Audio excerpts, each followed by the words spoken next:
Hi, I'm Zibby Owens, and you're listening to Moms Don't Have Time to Read Books.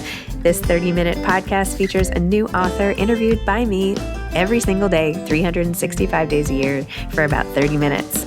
I am also the publisher for Zibby Books, which publishes 12 books a year in fiction and memoir. Our books are already out now. You can check it out on zibbybooks.com.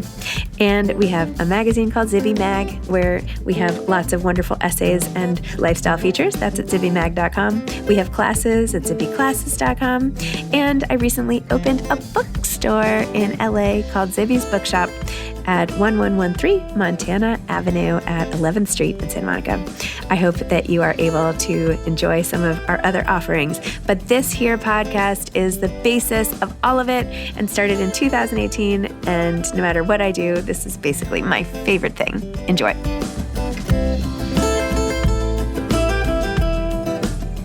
Cindy Chupack is the author of We Waited for You, Now We're a Family. But so much more than this, because I have been following Cindy for many, many, many years. Here's more about her. A prolific storyteller across many mediums, Cindy Chupack is best known for her work as a writer-producer of shows including Sex and the City, Modern Family, Everybody Loves Raymond, Better Things, and most recently, Fleischman is in Trouble. We Waited for You, Now We're a Family is her first picture book, but she has authored 2 comic memoirs, the New York Times bestseller, The Between Boyfriends book, a collection of cautiously hopeful essays, which, by the way, is in my bookshelf and I have had for almost 20 years since it came out and loved it. And also The Longest Date, Life as a Wife. Born in Tulsa, Oklahoma, Cindy received a journalism degree from Northwestern University and now lives in Marina Del Rey, California, with her 12-year-old daughter, Olivia, and their ridiculously cute puppy, Millie. Welcome, Cindy. Thank you so much for coming on Moms Don't Have Time to Read Books to discuss all of your books. You were just at Zibby's Bookshop for your new children's book. I've been like a lifelong fan of Between Boyfriends, now The Longest Date, Life as a Wife. I'm just a fan across the board. So thanks for coming on. Thank you for having me. You've had so many of my favorite authors. I feel excited to be in the company of all of them. Oh, well, your Between Boyfriends book has literally moved with me from whenever it came out. So many times I've been through divorce and remarriage, and this book just keeps coming with me no matter where I am. So it's like a little talisman. Thank you. I need a way to display like a bookshelf of audiobooks because I'm always driving in and I listen to a ton. And I especially love ones read by the author. But I've been listening to Samantha Irby's latest one. I love it. And I'm so obsessed with her. And she's working on And Just Like That with some friends of mine. So yes, I said, that's right. That's right. Tell her I'm obsessed with her. And then I guess she said that she had my Between Boyfriends book, which made me so happy. Because the authors that I read when I was just starting out, like Cynthia Heimel and Meryl Marco, Nora Ephron, I mean, that wrote essays about relationships that inspired me. And it's just exciting to me, like the sort of continuum, because I feel like Samantha's work now is inspiring me back, but it's nice to be part of that. Great. That's so great. Well, start out by talking a little bit about your children's book, because I know your children's book is your most recent and loved the whole story. And that, of course, is sort of the update on where you are with your own life as we followed you through all of your essay writing and career and everything. So maybe start there and we can work backwards a little bit. Okay. We Waited for You was a children's book I wrote. Children's book production takes so long. I had no idea. And I think mine took longer than usual, but I wrote it because when I adopted Olivia, and The Longest Date, Life as a Wife is very much about being married later in life and wanting to have a child, but just having to go through all the things that they told us we would have to go through, but you're like, la, la, la. So all the fertility stuff, and then trying egg donor, and then finally adoption. And it was such a long and hard process. And I wrote that book, The Longest Date, Life as a Wife, because I felt like there was nothing out there that was sort of honest, but funny about that whole process. And I really could have used that. And it also, I think, puts, you have friends who are pregnant, who are having babies. Some of my friends who are having trouble really had a trouble with that. I felt like I'm going to just be happy for everyone. And it's not a zero-sum game, but it's hard when you're waiting. And so it took like 5 or 6 years to have her. And then I realized that there's a little bit of a guilt that you tried other things first once you do have your child. You don't really talk about that because you don't want to say like, we tried for years to have a biological child, because I, of course, love my daughter, Olivia, and wouldn't want any other child. But I did feel like there was sort of a weird empty space for parents who'd been through that. When you finally have your child, you want to be able to express like, oh my gosh, we waited for you for so long. Like we went through so much to get you and we moved mountains. And so it's kind of about that. It's celebrating a child who comes into a family, no matter how, for all different kinds of families, whether the child's adopted or gay parents or single parents or, just the process of like what it meant to get this child. And so I wanted to write that. And part of why I wanted to write it was I was at her preschool and there was a tradition where on a child's birthday, you took a book from the library and you read it to them in front of the class. And we picked one like the day you were born or something. And it was all like, you were in my tummy and it didn't have anything to do with her. And I felt like I'm reading it in front of these kids. I don't know exactly how to go. This isn't it. So I was thinking there should be a book like that. And there are some about adoption, like Jamie Lee Curtis has great ones about adoption. But there's nothing that kind of covers a spectrum of however a child came to you, whether by, in your tummy or because it's all the same once you have the child. So just a little rhyming ode to that journey and to help the child realize they, were worth waiting for. Oh, it's so beautiful. I know it took me, I won't go into my own journey here, but a very long time to have my third kid. I had twins and then we had this big, big gap. So I always try to tell her, like this is just the way it was supposed to be. Like right when we came up, like there you came. We were waiting for you. You weren't ready to come. Like, try to like change who was in charge, like it's just these kids just waiting to find us and it has nothing to do with us. And we're just hanging out over here. So it's true. It's just, the right kid, the right time. Yeah. And I like the idea. There's a few illustrations in here. They're like families waiting for another child. Because I knew parents going through that same thing. And it's just as hard, like when you really want another child and have to wait. Well, your book is beautiful. The illustrations are beautiful. The whole message. Oh my gosh. So when you say it took forever to come out or the process was slow. So when did you first write it and like how long until now? Like what happened in between? She turned into a tween. She's still really adorable and loving and excited about this book. She came with me to your bookstore for the reading. Yeah. I remember. Yeah. She likes being part of this story of this book, but she was, I think she was young enough to still be reading picture books when I wrote it. And then just the process of it actually was somebody at Source Books liked it pretty early on, but then it just took a long time to get an illustrator because they have like 18 months. And if they're booked up and then somebody fell through and then and since I do film and TV, I just felt like, lots of things can happen in a couple of years in television. You can get a lot of people and make a whole thing. And even though I love this story, like it came pretty fast. It's not a whole lot of text and it's kind of a poem. So I felt like, okay, I wrote it. Someone can just draw something and let's get this out there. but it's a long process. And I've now learned kind of how they work with illustrators and authors is, you're on a separate track. So I didn't talk to the illustrator during, only after. And they do that to really respect the illustrator's process as well as the author's. Yours separately, they're working with you, giving you notes. They have sort of a vision for it. So unless you come in with an illustrator, I think that's kind of typical and respectful to let the illustrator do their thing to add to your book. So 1 + 1 = 3. But I finally got to know her afterward, Emily Hamilton, and I really love her. And it was fun to hear how she responded to the text when she first got it and how I felt about her. That's sweet. I actually wrote a children's book, but I've never even met my illustrator. Right? Yeah. I've met her on Zoom. She seems lovely. But yeah, same with me. She's in England. I know it's a strange process that you're not collaborating, but maybe for people who don't collaborate for a living, like I feel like maybe that would be harder because maybe some authors would be very precious. Yeah, actually. Maybe there's a reason why they don't let everybody. There is. I know. I did Zoom. I have it on my website of cindychupack.net, but there was a Zoom I did with the illustrator and also a children's book agent who really explained that, that it's a very respectful process and that's why, so that you don't, influence what they're doing. Amazing. Sorry, I didn't watch that. I can go back and watch. No, that's okay. Well, let's talk about the longest date life as a wife, because you start out in you're so funny about everything that even though you can tell maybe it was sad at the time or maybe it wasn't, I don't know, but the way you write about everything is just hilarious. So your first marriage, your husband ended up being gay and then having another family. And you have this hilarious essay about getting a get, which I'm Jewish, went through a divorce. I get it. I get it. But I get the get chapter. But you write about all of that and all your life phases and falling in love with the guy who you weren't supposed to fall in love with and showing us time and again why. And then being able to highlight even great things about him, even though you're like constantly running into someone he had a threesome with or things like that. It's so funny. That happened there, the story of, because we used to say like, it was always like, is there going to be someone at this wedding you slept with? And one time he said, well, the bride doesn't count. Yeah. Like,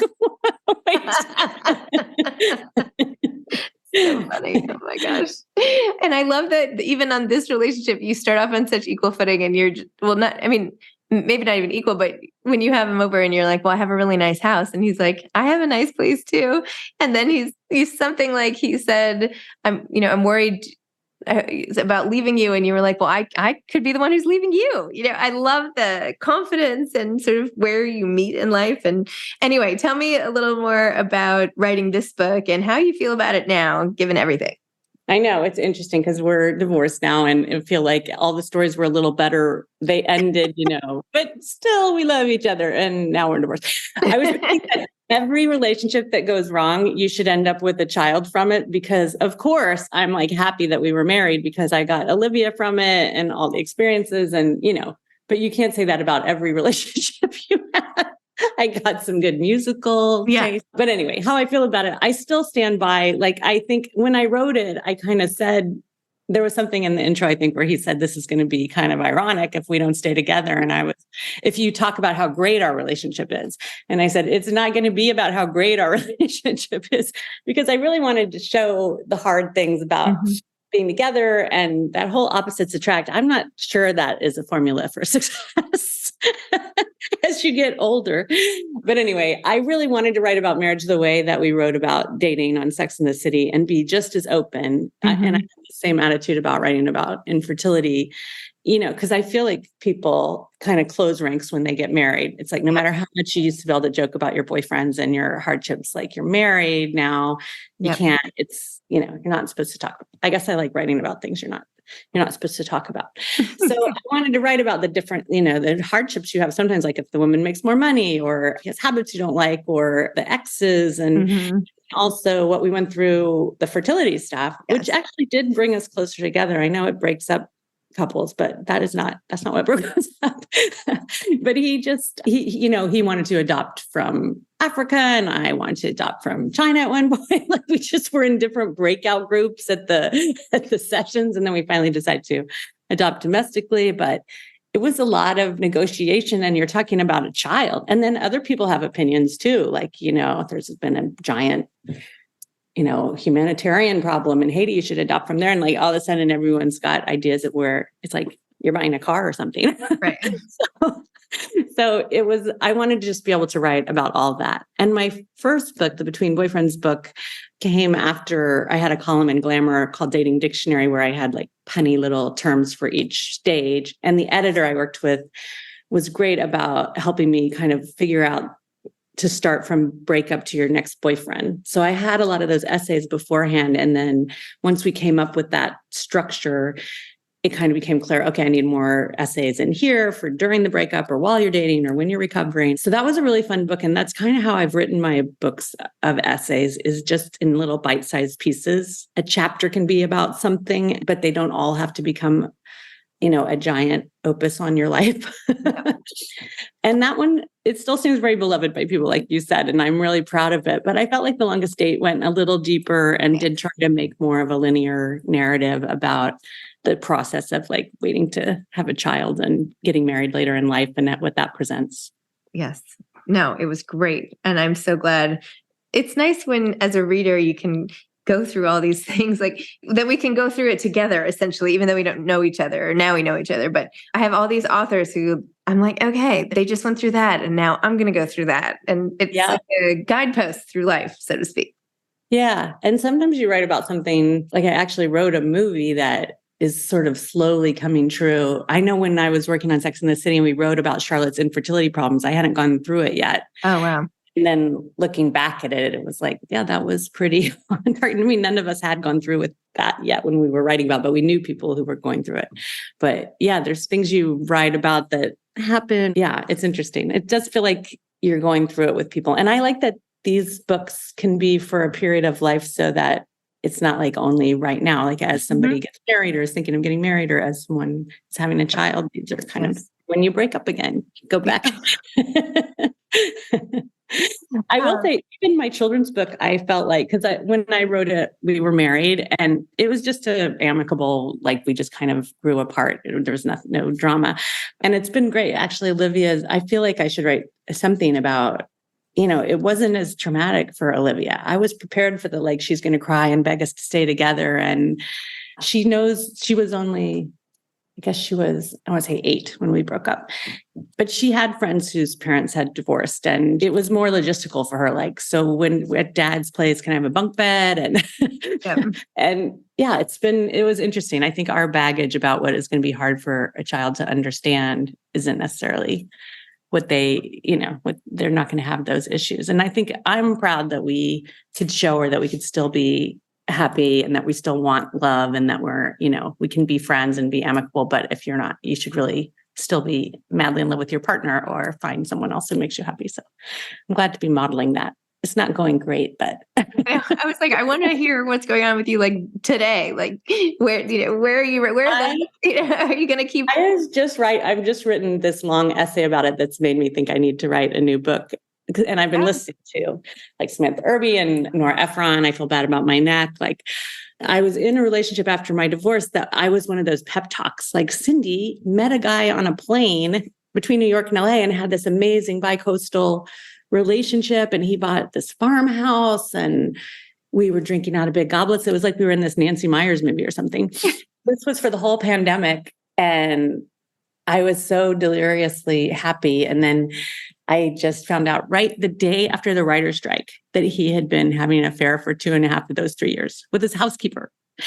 And I'm like, is that happening? Yeah. She contacted me on Facebook and she said, and she sent me these texts between them where she said, I thought it was just me and Cindy. And he said, it is just you and Cindy. And I was like, what's happening? And I'm laughing now, but it's been very traumatic. And I was like, I don't know if I can keep doing this, but I will somehow. But it was rough. So I feel like I went from the inspiring tale to a cautionary tale. And I also feel like, why am I still going through this at this age? And I've written about dating forever. I should know what I'm doing. But anyway, so I've been knocked for a loop. Oh my gosh. I'm so sorry. On the other hand, you keep getting all this material. I was a little bit out of material, I will say. I was like, when you're happy, there's not much to write about. And I'm like, okay, well, thank you, universe. Oh my gosh. I cannot believe that happened. I cannot believe it. Not either. It's really been rough. And people say, I hope it doesn't make you question and you're probably going back through it and thinking, how did I not know? But no, he was really very compartmentalized about this. So there weren't any signs. I don't feel like I don't trust men now because it was really hard to pull off. I feel like not many men could do this. So I don't know how I feel, but anyway, I'm back to my Between Boyfriends book. Wow. Oh my gosh. Well, the interior monologue that you have and that you share with others is this sounds hokey to say it's a gift, but seriously, I mean, as you've seen with the popularity of Sex and the City and all the things you've written, there is something about how you write that just completely strikes a chord. It's this mix of self-deprecation and the relatable things and saying the things, as you said, that people don't want to say out loud, even if it's, not wanting to take care of a sick boyfriend or just things that you worry, oh, people will judge me for this. And you just go out and say them. And it is so refreshing and awesome. This is why you were here or something, to have all these crazy things happen to you.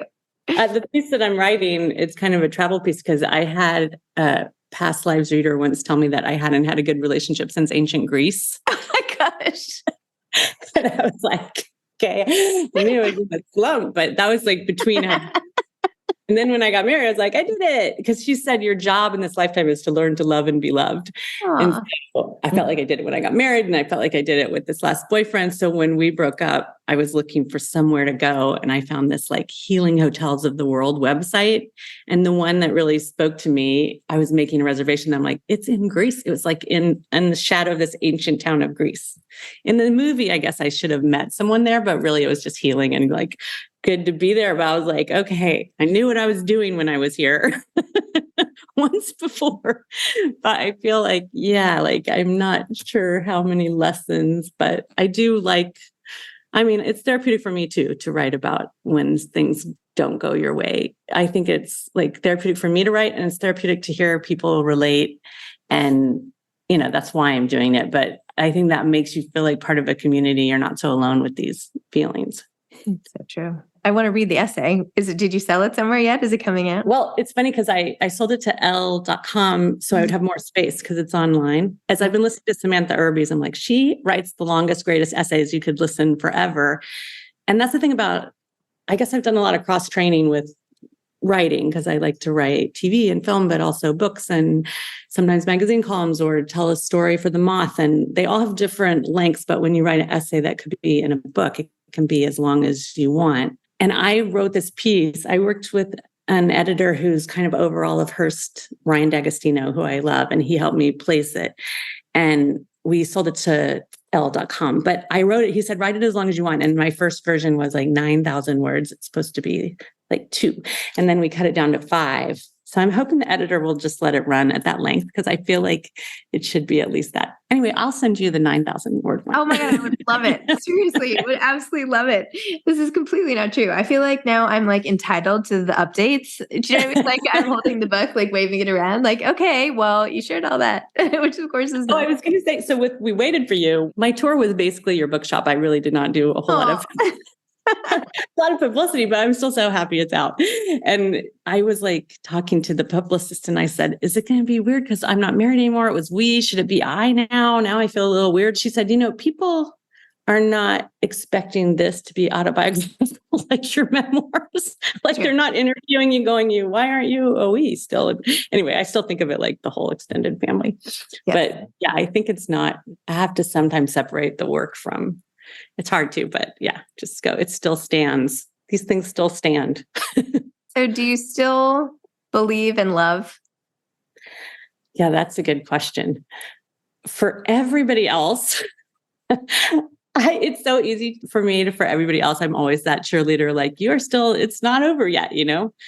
I think I believe in it for me, but I think I guess in the movie version, this is the time where I'm supposed to like be alone for a while. I think I've had a lot of boyfriends and maybe I haven't been alone enough. And I'm really being a great mom right now with the strike and being without a boyfriend.